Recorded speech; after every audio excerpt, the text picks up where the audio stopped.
देखो मैं तुम्हारे लिए नरम मांस लाया, इसे स्वीकार कर। ये पुष्प तो महादेव को अति प्रिय है।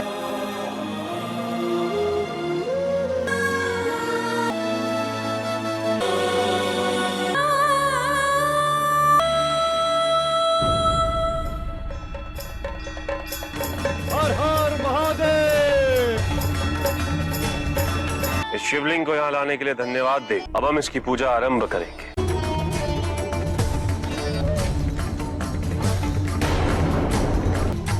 रुको, ये क्या कर रहे हो? इस पवित्र शिवलिंग पर इन दूषित वस्तुओं को क्यों चढ़ा रहे हो? ये वस्तु दूषित कैसे हो सकती है देवी? संसार में सारी वस्तुएं शिव द्वारा बनाई गई। तुम पूजा प्रणाली के विरुद्ध कार्य कर रहे हो। महादेव को मांस और रक्त नहीं, दूध, धतूरा और बेलपत्र चढ़ाया जाता है और उनके मंत्रों का जाप किया जाता है। बस देवी, मेरी पूजा में अवरोध कर मेरा अपमान न करो। नहीं आता हमें कोई मंत्रवंत, यही है मेरी पूजा प्रणाली।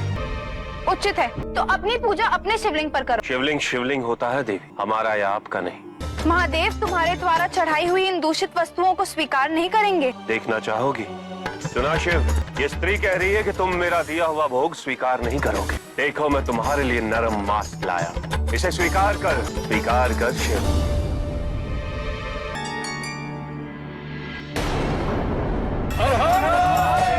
हमारे द्वारा आपकी पूजा अर्चना में जो व्यवधान उत्पन्न हुआ वो हमारी भूल थी। हमारा ये आपसे निवेदन है कि अब हमें हमारी पूजा करने का अवसर दिया जाए। इसे अपनी भूल का आभास हो गया है और क्षमा करना तो हम शिव भक्तों का आचरण है।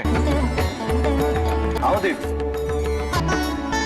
जिस प्रकार आपने इनकी पूजा स्वीकार की, उसी प्रकार हमारी पूजा भी स्वीकार कीजिए महादेव।